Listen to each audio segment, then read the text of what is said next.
For this next step, we're going to be adding the dragonfly shape, and your background still should be slightly wet. And the reason we have you do it while it's wet is I want to show you how this will it bleeds initially and then it kind of fades back in. So you have to kind of continue to work the dragonfly shape a little bit with this. So I'm just going to use a plain white tile as my little paint palette here. And I'm squirting a little bit of the citrus green on here, and I'm going to load up my brush with it so you can see the whole thing here. So you can see I've got quite a bit of paint on here, and I'm just going to slightly tap, and you can see where this blooms out. It'll get this nice circle, and you're just going to dot directly in behind each dot to create this dragonfly shape. And you can see I kind of press a little bit lighter each time so the circle is just slightly smaller. And then you can see how this is going to kind of continue to move because those background inks are still slightly damp. So you're going to want to go ahead and tap it again. And you can see how these will get a little bit lighter each time. And you can also change the shape of your dragonfly. So if you're unhappy with it, this is the reason why I do this while it's still slightly wet, because it will kind of fade back in.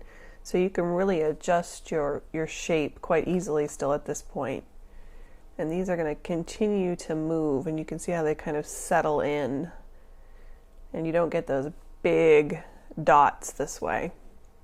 These are kind of, I guess the best way to do it is it almost shrinks back down into size. So let's go ahead and dot it again. Now if you waited for this to be a little bit more dry, you will get more of these defined round circles rather than that shape that I had before. So you can see how they kind of settle in side by side, and they leave like that little mark in between dividing the little body up. Make it a little bit longer. I'm using a little bit bigger sheet of Yupo paper this time. I have an 11 by 14 just so we can make this large enough so you can really see it. So now what we're going to do is just shape those wings. And you can see how this is more of an orange color because the green is blending in with those purples and the wild plum. And I'm just getting that shape of the wing in here at this point.